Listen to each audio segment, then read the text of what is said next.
하나님의 말씀 보시겠습니다. 요한복음 8장 1절로 11절. 요한복음 8장 1절로 11절. 한 절씩 교독합니다. 예수는 감람산으로 가시니라. 아침에 다시 성전으로 들어오시니 백성이 다 나오는지라 앉으사 그들을 가르치시더니 서기관들과 바리새인들이 엄행 중에 잡힌 여자를 끌고 와서 가운데에 세우고 예수께 말하되 선생이여 이 여자가 간음하다가 현장에서 잡혔나이다. 모세는 율법에 이러한 여자를 돌로 치라 명하였거니와 선생은 어떻게 말하겠나이까? 그들이 이렇게 말하면 고발할 조건을 얻고자 하여 예수를 시험함이로라. 예수께서 몸을 굽히사 손가락으로 땅에 쓰시니 그들이 묻기를 마지 아니하는지라. 이에 일어나 이르시되 너희 중에 죄 없는 자가 먼저 돌로 치라 하시고 다시 몸을 굽혀 손가락으로 땅에 쓰시니 그들이 이 말씀을 듣고 양심의 가책을 느껴 어른으로 시작하여 젊은 이까지 하나씩 나가고 오직 예수와 그 가운데 서는 여자만 남았더라. 예수께서 일어나사 여자 외에 아무도 없는 것을 보시고 이르시되 여자여 너를 고발하던 그들이 어디 있느냐? 너를 정죄한 자가 없느냐? 같이 합니다.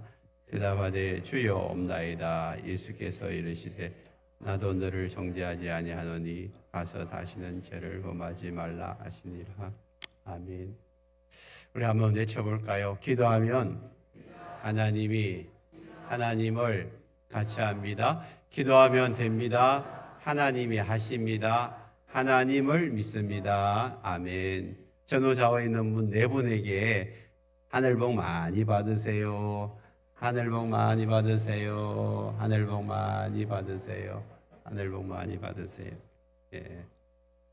감사합니다. 오늘은 이제 여러분 잘 아는 내용인데 이 내용을 가지고 죄 없는 자가 돌로 치라, 죄 없는 자가 돌로 치라라는 제목으로 함께 말씀을 나누겠습니다. 오늘 이 말씀에 등장하는 인물들이 많이 있는데 그 중에 제일 포커스로 맞추고 싶은 것은 음행 중에 잡힌 여자입니다. 음행 중에 잡힌 여자예요. 밤새도록 남자하고 죄를 짓다가 이제 아침에 누군가가 덮쳐가지고 잡혔어요. 남자는 도망을 갔습니다. 근데 여자는 도망을 못 가고 이제 사람들에게 잡혀가지고 이제 끌려오는 거예요. 그러니까 옷을 제대로 입었겠어요. 옷도 제대로 갖춰 입지도 못하고 머리는 산발이고 그러면서 이제 사람들이 그를 끌고 나오는 그 장면에서 사람들이 그걸 알고 저 사람이 지금 엄행 중에 간음하다가 잡힌 여자다. 그러니까 전부 어디서 구했는지 돌을 하나씩 들고 이제 죽이려고 덤벼들고 있어요. 그 당시에 유대인 사회에서는 간음하다가 잡히면 다 돌로 이렇게 쳐 죽이는 그런 이제 사회였어요. 그러니까 왜냐하면 성경에 보니까 레위기서 20장 10절에 보면 이제 누구든지 남의 아내와 간음하는 자 곧 그의 이웃의 아내와 간음하는 자는 그 간부와 음부를 반드시 죽이라 그랬어요. 유대인들은 철저했어요. 이 부분에 대해 철저해서 간음하다 잡히면 그냥 돌을 들어가지고 그 사회에서 매장시켜 버리잖아요. 이게 참 엄청난 사건이었어요. 그런 이제 상황 속에서 끌려 나오는 이 여인 얼마나 이제 두려웠겠어요. 이제 당장 이제 주변의 모든 사람들이 자기를 돌로 쳐 죽일 테니까 얼마나 무서웠어요. 그리고 수치와 부끄러움이 가득했겠죠. 그의 마음속에 얼마나 부끄러움이 넘쳐났겠어요. 사람들은 저를 죽여야 된다고 그렇게 막 욕설 하고 비난하고 정죄하고 그런 상황 속에 지금 있는 것입니다. 여러분, 이 죄라는 놈은요 참 무서운 놈입니다. 이 죄가 사람들을 멸망의 길로 인도하잖아요. 성경에서도 죄의 삭은 사망이라고 하는데 죄 안에는 저주가 포함되어 있어요. 그러니까 누군가가 이제 죄를 지으면 우리가 뭐 나서가지고 뭐 그 사람 뭐 정죄하고 판단하고 비판할 필요가 없어요. 왜냐하면 그 죄라는 놈이 세력이거든요. 죄가 그 사람을 죽여버려요. 죄가 그 사람. 마치 우리 몸속에 암세포가 생겨나면 암세포가 정상세포를 잡아먹어가지고 우리의 몸을 망가뜨리듯이 이 죄는 세력이거든요. 죄는 능력이에요. 그래서 이 죄를 짓는 사람을 봤을 때 우리가 막 비판하고 정죄하고 이럴 필요 없어요. 그냥 불쌍히 여겨야 돼요. 죄를 짓는 사람을 향하여서 불쌍히 여기는 말. 왜냐하면 결국에는 죄가 저 사람을 무너뜨리거든요. 죄는 우리를 불행하게 만들어요. 파멸과 사망에 이르게 하는 것이죠. 계속해서 죄는 우리의 육체를 자극해요. 계속해서 우리를 갈망하게 만들거든요. 마치 우리가 목이 마를 때에 소금물을 마셔보세요. 바닷물을 마시면 갈증이 절대 해결이 안 돼요. 더 물을 마시고 싶어요. 더 소금물을 마시면 마실수록 갈증이 일어나듯이 이 죄라는 놈은요, 우리를 하여금 더 갈망하게 만들어요. 더 갈망하게. 절대 만족을 누리게 하지를 못하죠. 그래서 이렇게 담배를 피는 사람이 점점점 이제 뭐요? 대마초, 뭐 할이나 이렇게 손을 대는 이유가 만족이 없어서 그래요. 술도 마찬가지예요. 맥주 한 잔 마시는 사람이 이제 소주 대병, 소주도 안 돼요. 그래서 양주, 그 다음에 보드카 막 계속해서 더 독한 술을 마시는 것은 거기에 만족이 없어서 그래요. 도박도 마찬가지잖아요. 그냥 장난삼아 이렇게 핫도 치던 사람이 나중에는 뭐요? 뭐 이렇게 점점 큰 도박판에 빨려 들어가는 이유가 그런 거예요. 이제는 결국 자극적으로 계속해서 우리를 끌고 들어가고 결국에는 뭐합니까? 수치, 그다음에 멸망, 파괴의 자리에 들어가요. 우리의 행복을 도둑질해 버린다는 말이죠. 그래서 죄를 짓는 그 사람은 우리가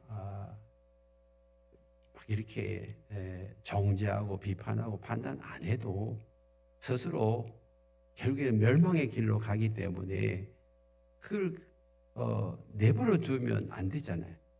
그래서 예수님도 죄 가운데 있는 사람들을 구해내기 위해서 이 세상에 오신 것이지 막 죄를 지적하고 정죄하기 위해서 온 거 아니에요. 근데 사람들은 뭐 하고 있습니까? 유대인 사회에는요, 뭐 하고 있습니까? 율법을 가지고 사람들을 다 정죄하고 판단하고 비판해 버리는 거예요. 여러분, 이 율법이라는 것은요, 사람들이 어떠한가를 보여주는 것이지 결코 그 사람들을 치유하거나 회복시키는 것이 아니에요. 늘 제가 말씀을 드리잖아요. 이 율법이라는 것은요, 아주 정밀 MRI 기계와 똑같다는 것이 우리 안을 육체를 이렇게 고치기 위해서는요, 육체의 정밀 기계가 필요하잖아. 처음엔 엑스레이죠. 그 다음에 CT가 나오고, 그 다음에 MRI 나오고, 요즘은 펫CT라고 더 정밀한 기계가 나와가지고 머리에서부터 발끝까지 우리 속에 있는 모든 질병을 다 찾아내기 시작해.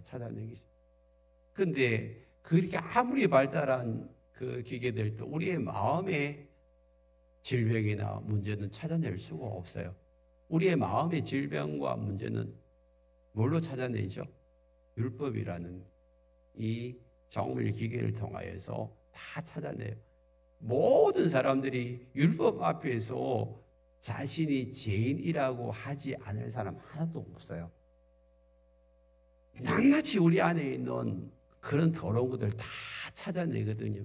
저도 여러분도 율법 앞에 서면 다 죄인이에요. 다 죄인이에요. 죄인 아닌 사람 하나도 없다니까. 그러니까 그 죄를 찾아내고 난 다음에 어떻게 해야 되죠? 이제 그거를 빨리 벗어버려야 되잖아요. 죄를 아니 뭐야 질병을 찾아냈으면 그걸 치유해잖아. 그래서 치료기계가 필요한 거예요. 치료기계가 필요. 율법을 가지고 죄인임을 알게 되면 그 죄를 빨리 이제 용서받고 치유받을 회복받을 길을 열어야 되는데 그 길이 없는 거예요. 그래서 그 길이 뭐냐면 바로 복음이고 그 복음이 바로 예수 그리스도예요. 예수님은 우리의 죄 문제를 해결하기 위해서 오신 줄 믿습니다. 사람들은 율법을 가지고 다른 사람들을 정죄하고 판단하고 비판하지만 예수님은 절대 비판하거나 판단하지 않습니다.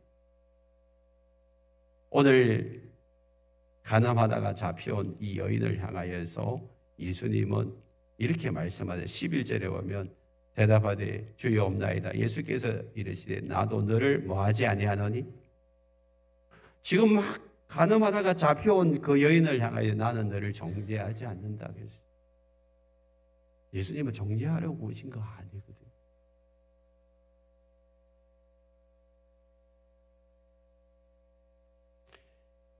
이 여인의 입장에서 우리가 보면 여인은 지금 밤새도록 남자하고 이렇게 간음을 하고 뭐 쾌락을 즐겼겠죠.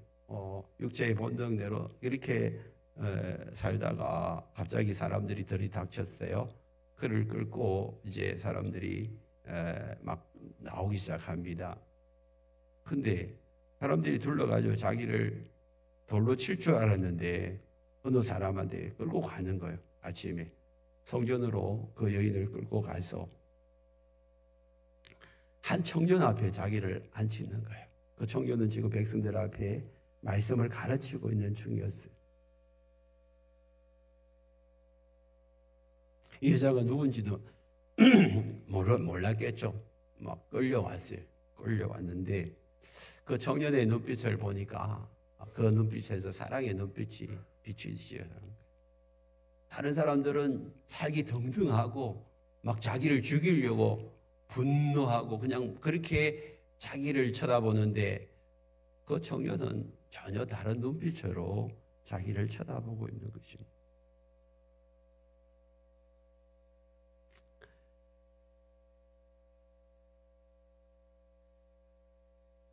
주변을 둘러봤습니다. 주변을 둘러보니까 사람들은 이제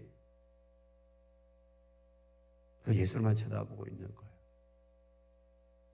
오늘 성경 본문에 보니까 이 여자를 왜 예수님에게 데리고 왔을까요? 3절에 보니까 바리새인들과 서기관들이 음행족에 잡힌 여자를 예수님께 끌고 왔는데 이렇게 이야기해요. 선생이요, 이 여자가 간음하다가 현장에서 잡혔습니다. 5절에 보니까 모세는 율법에 이르는 여자를 돌로 치라 명하였는데 선생은 어떻게 말하겠나이까? 이 사람들이 지금 답을 알고 있어요? 모르고 있어요? 율법에서는 이렇게 말하고 있다. 그러면 율법대로 자기들이 돌을 쳐서 그 여인을 그렇게 죽이면 되잖아요. 그런데 왜 예수님 앞에 끌고 와요? 그리고 자기들은 다 답을 알면서 예수님한테 왜 이 질문을 하고 있습니까? 6절에 보면 이렇게 말씀해요. 그들이 이렇게 말하면 고발할 조건을 얻고자 해요. 누구를 고발하려고요? 예수님 고발하려고. 그래서 예수님을 테스트하고 시험하는 테스트하고. 참 곤란하잖아요. 지금 예수님 앞에 가져와가지고 이제 이 여인을 죽일까요, 살릴까요? 이제 물어보는 거예요. 율법에는 죽이라고 하는데 당신은 어떻게 할 거예요? 이렇게 물어본단 말이에요. 그럼 율법에서 죽이라 해서 죽이라 그렇게 이야기하면 예수님은 맨날 돌아다니면서 사랑 이야기하고 하나님 사랑하고 이웃 사랑하라 하면서 저기 그런 말하면서 지금 이 여인은 죽이라 하면 그 말이 안 맞잖아요. 그럼 살리라 그러면 어떻게 해요? 저 사람 봐라, 율법도 안 지키는 사람이다. 저런 사람을 어떻게 우리가 신뢰할 수 있냐, 이런 거 따질 거예요. 그럼 진짜 양난이지. 이 주고 두 개 다 어떻게 말하든지 간이 걸려 들어가는 거예요.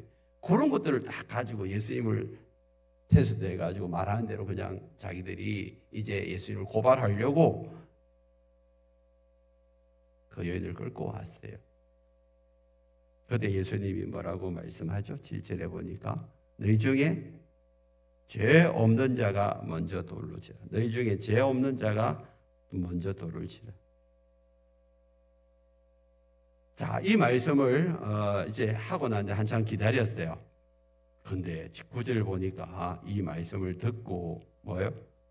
양심의 가책을 느껴 어른으로 시작하여 젊은 이까지 하나씩 나가고 그래서 어른으로부터 왜 하나씩 나갈까요? 젊은이보다 어른들이 죄를 더 많이 지었죠. 여러분 우리가 살아가면 살아갈수록 더 많은 죄를 져요. 여러분들이 지금까지 살아오면서 지은 죄를 한번 손가락으로 꼽으라면 몇이나 될까요? 얼만큼 지었어요? 아이 목사님 나는 감옥 갈 일 없는데요. 물론 감옥 갈 일. 여러분 감옥 갈 일 있으면 여기 앉아 계시겠어요? 다 우리는 감옥 갈 죄는 안 지었어요. 그죠? 그거는 이제 패서. 그러면 이제 그 다음 죄는 뭐예요? 도덕죄잖아요. 윤리적인 죄. 여러분들이 그러면 이제 부모의 날이 이제 다 돼 가는데, 여러분 부모님들에게 다 효도하고 살았습니까? 저도 못했는데, 여러분들 마찬가지. 부모님 생각하면요, 뭐, 지은 죄가 많잖아요. 거기에 다 걸려들어요. 뭐, 그게, 효자, 효녀인 분들은 또 그걸 통과할 수도 있어요.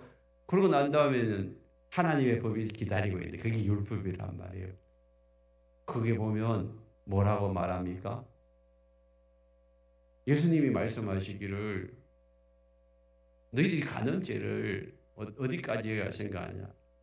여자 범하고 남자 범하고 그게 간음죄가 아니고 다른 사람들을 해서 상상하고 이상한 생각을 한 그까지도 다 간음죄를 지은 거다. 그러면요 자유할 일이 어디 있겠어요? 다른 사람을 미워한 사람은 실제로 칼을 들어 안 죽여지면 그 사람도 살인죄에 속한다라고 이야기하면 누가 자유할 수 있어요? 여러분들이 아무리 착한 사람이라 할지라도 하루에 서너 번은 하나님의 말씀에 비추면요 서너 번은 죄를 짓죠. 그럼 한 달이 뭐예요? 100번은 짓는 거예요. 1년이면 1000번이고 여러분 10년이면 10,000번을 짓는데 아무리 착한 사람 제 앞에 자유할 사람이 누가 있습니까? 아무도 없는 거예요. 그래서 나이가 들수록 더 많은 죄를 지어가니까 어른부터 시작해서 젊은이들이 양심의 가책이 있는 거예요. 찔림이 있는 거예요. 성경에 이렇게 말씀하고 있어요. 하나님의 말씀은 살아있고 활력이 있어 좌우에 날선 어떤 것보다도 예리하다고 했어요. 그래서 혼과 영과 관절과 골수를 찔러 쪼개기까지 그게 하나님의 말씀이에요. 예수님이 하나님의 말씀을 선포할 때에 그대의 마음에 찔림은 것은 그게 하나님의 말씀에 권위가 있고 능력이 있는 거예요. 예수님의 말씀. 제가 하는 말이 여러분들에게 별로 권위가 없을 수도 있어요. 그러나 예수님은 하나님의 말씀의 능력으로 그들에게 말씀하기 때문에 그들의 양심이 확 찔리는 거예요. 여러분들이 성경을 읽다가 묵상하다가 또 여러분들이 설교를 듣다가 이런 마음에 찔림이 있잖아요. 그게 하나님의 말씀의 능력이거든요. 그들은 그 양심의 찔림을 받고 난 다음에 다 돌을 내려놓기 시작합니다. 오늘 우리 가운데서도 이 말씀 앞에 돌을 들어 칠 자가 누구입니까? 이 예수님이 이 말씀 하셨는데도 나는 아니다라고 그러면서 돌을 들어가지고 그 여인에게 돌을 내리칠 자가 여러분 가운데 있습니까? 그런데 우리는 그럼에도 불구하고 다른 사람들을 향하여서 계속해서 돌을 날리고 있습니다. 어떤 돌을요? 말을 통하여서 여러분 생각을 통하여서 정죄의 돌, 비판의 돌, 비난의 돌을 던지고 있지는 않습니까?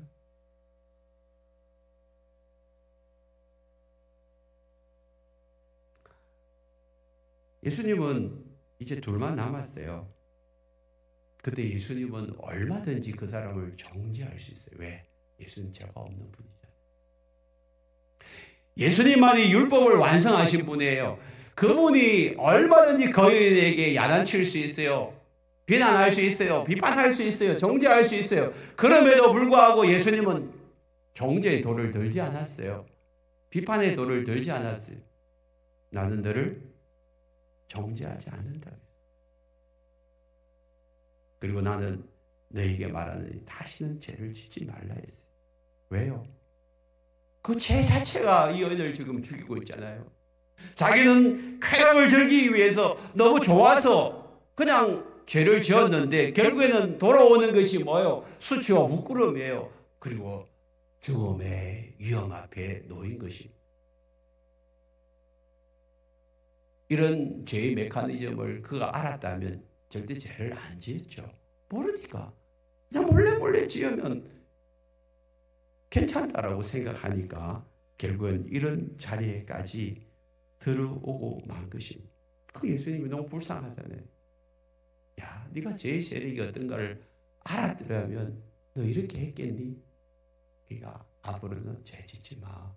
죄를 지으면 안 돼. 왜? 지금처럼 또 멸망의 길로 가니까, 또 수치의 자리에 들어가니까 더 이상 죄를 안 지었으면 좋겠다.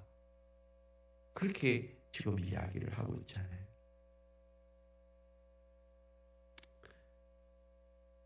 오히려 여인에게, 현장에 잡힌 여인에게 예수님은 정죄 대신에 자유와 해방을 선포하고 있습니다. 예수님 이 땅에 오신 이유가 뭐예요? 죄를 지은 사람 정죄하고 비판하고 죽이기 위해서 온 거 아니잖아요. 그들을 살리기 위해서, 그것도 자신의 몸을 희생제물로 드리기 위해서, 십자가에서 자기를 대속제물로 드리면서 살리기 위해서 예수님이 이 땅에 오셨습니다.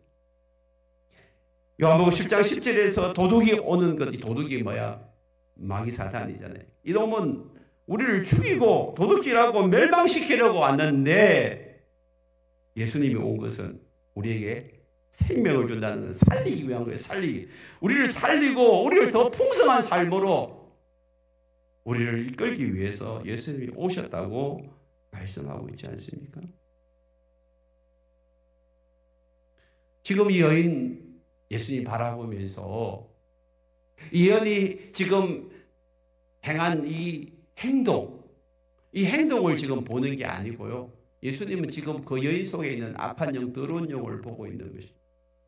마귀 사탄이 그 안에서 그를 죽이고 있는 모습을 보고 있는 것입니다. 그래서 예수님이 선포하고 있는 게, 내가 너를 정죄하지 않는다. 그 말은 네 안에 있는 악한 영 사단이 너를 더 이상 묶지 못하도록 내가 선포한다고 해요. 여러분, 로마서 8장 1절 2절 보세요. 거기 보면 그리스도 예수 안에 있으면 결코 정죄함이 없대요. 예수님은 우리를 정죄하지 않습니다. 죄 있다고 막 판단하고 비난하고 비판하지 않는다니까요. 오히려 우리에게 어떻게 해요? 그리스도 예수 안에 있는 생명의 성령의 법, 이 성령이 죄와 사망의 법에서 너를 해방한다고 했어요. 이게 무슨 말이에요? 생명의 성령의 능력 있는 그분이, 그 예수님이 죄의 세력, 죄의 능력, 결국에는 죄로 말미암아 저주와 질병과 사망이 찾아오는데 그 능력에서 우리를 해방시키기 위해서 예수님이 오신 줄 믿습니다. 그 죄의 세력 가운데 사로잡혀 있는 그 여인을 건져주시려고 그를 긍휼히 여기시고 정죄하지 않는다. 다시는 죄의 세력에 사로잡히지 마라. 죄의 세력에 사로잡히지 말라고 지금 예수님이 선포를 하고 있잖아요. 우리 안에도 여전히 죄의 본성이 있습니다. 그 속에서는 악한 영, 더러운 영이 역사하고 있단 말이에요. 우리도 조심하지 않으면 우리도 언제든지 넘어질 수가 있습니다. 여러분, 성경에 보십시오. 다윗을 보세요. 다윗은요, 하나님께 인정받는 사람이에요. 그 내 마음에 합한 자라고 그렇게 인정한 다윗조차도, 여러분, 다윗이 시편 절반을 적고 있잖아요. 그 주옥 같은 시편, 여러분 많이 외우잖아요. 시편 23편 보세요. 여호와 나의 목자시니 내게 부족함이 없으리라. 여러분, 그가 그런 고백을 하는 그가 시편 절반을 짓고 난 그가 시편 절반 이상을 다 짓고 난 다음에 그거 뭐합니까? 범죄에도 빠지잖아요. 그의 인생의 절정기에 그가 이제 큰 나라를 이루고 났는데 됐다. 더 이상 내가 전쟁터에 안 나가도 되겠다. 여유를 부리고 있을 때에 죄의 세력이 그를 덮쳐버리잖아요. 그리고 눈을 자극해가지고 우리의 아내 바세바를 범하게 하고 심지어는 그 충신 우리아를 전쟁터에 밀어넣어가 죽게 만든.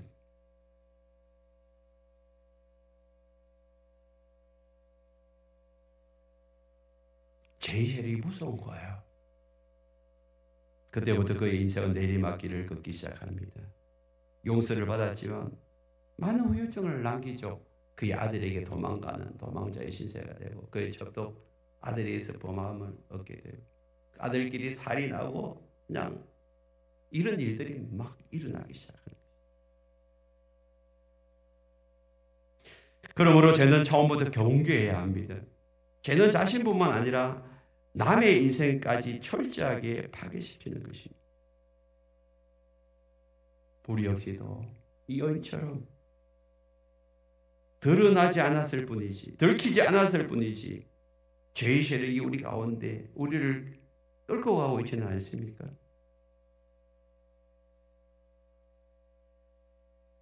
그럼에도 불구하고 자기는 아무 문제 없는 듯이 남의 잘못을 대해서는 눈곱만큼도 봐주지 않고 조금 잘못하면 그냥 비난하고 비판하고 그냥 정죄하고 판단하고 이거 잘못됐다고 저거 잘못됐다고 이거 해야 된다고 저거 해야 된다고 가장 사랑하는 남편을 향해서 아내를 향해서 자식을 향해 부모를 향해서도 이런 막 정죄하고 비판하고 있지 않습니까?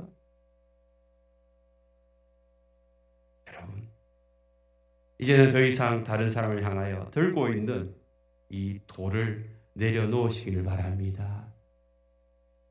내가 죄인이라는 것을 안다면 나 역시도 죄의 본성을 가지고 있는 연약한 자라는 사실을 안다면 누구를 비판하고 누구를 정죄하고 누구를 비난하겠습니까?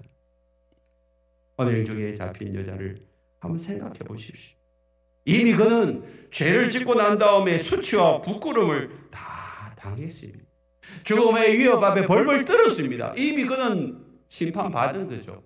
그 이후에 내버려두면 정상적인 삶을 살아갈 수 있겠습니까? 그 사회 공동체 속에서 한평생 사는데 얼마나 힘든 삶을 살겠습니까? 이미 우리가 그들이 돌을 들어가지고 치지 않아도 벌써 그는 심판을 받는 자리에 들어가 버렸습니다.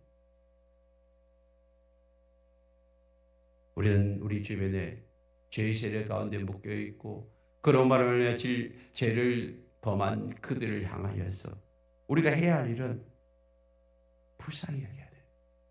이미 죄의 세력이 그들을 파괴시키고 있는 거예요. 내면 세계를 파괴시키고 있는 거예요. 죄를 짓는 자신은 몰라도 결코 들키지 않을 것이라고 생각하고 몰래 즐기고 있는 그 사람들, 착각하고 있는 거예요. 성경은 분명히 이야기합니다. 우리를 죄가 죽이고 멸망시키는 자리까지 끌고 간다고. 결국에는 우리를 죽여놓고 죄가 우리를 죽여놓는 거예요. 나 자신을 파괴시키고 주변을 다 파괴시키는 거예요. 만약 지금 자신이 몰래 즐기고 있는 죄의 습관이 있다면 오늘 예수의 이름으로 빨리 던져버리시길 바랍니다. 죄는 반드시 나를 망하게 하고 다른 사람들에게 큰 고통과 아픔을 가져다 줍니다. 착각하지 마십시오. 비밀리에 남 몰래 안 들키면 된다는 이거 마귀가 주는 생각이에요. 세상에 비밀이 없어요. 꼬리가 길면 다 잡히게 돼 있습니다. 죄는 자신뿐만 아니라 내 주변에 내 사랑하는 아내, 자녀, 남편, 부모를 고통스럽게 한다면 그걸 안다면 우리가 끊어내야죠. 끊어내려면 어떻게 해야 됩니까? 오늘 이 본문에 주님 앞에 나오는 사람들이 어떻게 하고 있습니까? 양심에 찔려 가책을 느끼고 오른부터 시작하여 돌을 내려놨어요.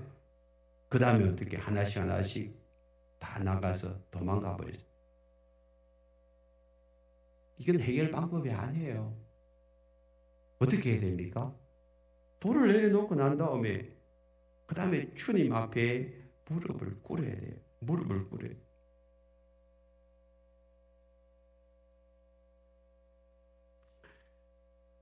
주님은 어떤 죄든지 어떤 허물이든지 우리를 감싸 주시고 용서해 줄 수 있는 넉넉하신 분이에요. 우리의 인생에 있어서 어떤 잘못이라든지 심지어는 수십 명 살인한 사람이라 할지라도 주님 앞에 무릎 꿇고 나오면 주님은 다 용서해 주시는 줄 믿습니다.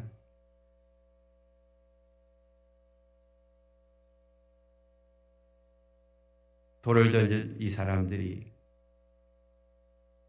도망갈 것이 아니었습니다. 나단 선지자 앞에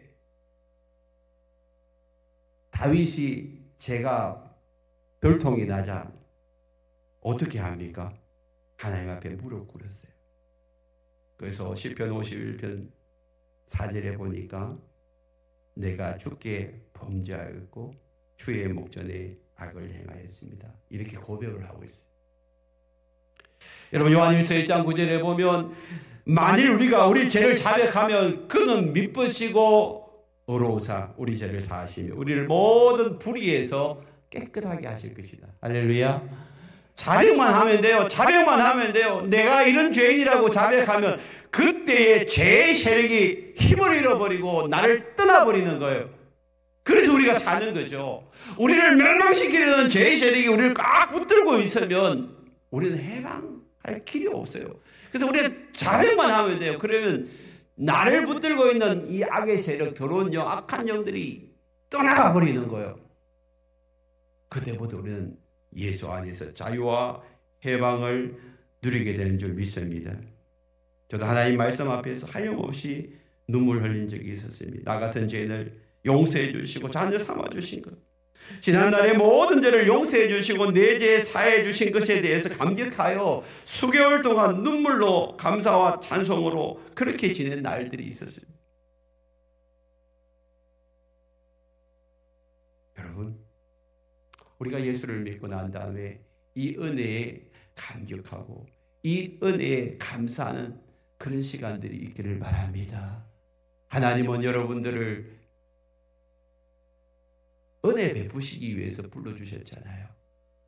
사람들은 예수님 앞에 나와서 이 은혜를 죽이려고 데리고 왔지만 예수님은 그 여인에게 은혜를 베풀어 주시고 살려주셨습니다. 자유와 해방을 누리게 해주셨습니다. 마땅히 죽어야 될 그 자리에서 새로운 삶이 열려지는 놀라운 기회를 이 여인은 얻게 된 것입니다. 베드로를 보십시오. 예수님이 불법 재판을 받는 자리에서 예수님을 3번씩이나 부인했습니다. 그는 주님의 사랑의 눈빛과 그의 눈빛이 마주쳤을 때 회개의 눈물을 터뜨리죠. 그런 것을 부활하신 예수님이 찾아오셨습니다. 저 멀리 갈릴리까지 도망가 있는, 이제는 아무것도 못하겠다고 좌절과 절망에 빠져있는 그에게 네가 나를 사랑하느냐? 3번 묻잖아. 네가 나를 사랑하느냐? 그 말은 내가 너를 사랑한다. 내가 너를 사랑한다. 내가 너를 사랑한다. 베드로는 예수님을 부인하고 저주했는 그 베드로에게 예수님은 가서 사랑한다. 그랬어요. 그랬을까요? 죄의 세력에 사로잡혀 있는 그 베드로가 너무 불쌍했어요. 여러분, 정죄가 사람을 바꾸는 게 아니에요. 사랑이 사람을 바꾸는 줄 믿습니다. 주님은 따지도 베드로의 죄를 따져 묻지도 않았어요. 그냥 내가 너를 사랑한다. 그리고 내 양을 먹이라고 사명을 그에게 주시지 않습니까? 용서와 사랑으로 그를 다시 이렇게 세워주지 않습니까? 그리고 베드로는 초대교회의 위대한 일을 감당해내고 있는 것입니다. 주님 앞에 나오는 자는 누구든지 이 구원의 은혜를 베풀 은혜를 얻게 되는 줄 믿습니다. 새로운 삶을 살게 하십니다. 오늘 이 자리에 오신 여러분, 주님 앞에 설 수 있기를 바랍니다. 어떤 죄를 졌든지 그건 상관하지 마십시오. 여전히 내가 죄의 습관에 사로잡혀도 상관하지 마십시오. 주님 앞에 서시기만 하면 주님의 따뜻한 사랑의 눈길로 여러분들을 보시고 다시 여러분들을 일으켜 세워주실 줄 믿습니다. 죄의 세력에서 여러분을 벗어나게 하실 줄 믿습니다. 오늘 이 자리에 오신 여러분, 새로운 삶을 결단할 수 있기를 바랍니다. 더 이상 남에게 돌을 드는 자가 되지 마시기를 바랍니다. 주님 앞에 겸손히 무릎 꿇고 오늘 여러분들에게 말씀하시는 그 주님의 사랑의 음성을 듣는 시간이 되기를 바랍니다. 함께 찬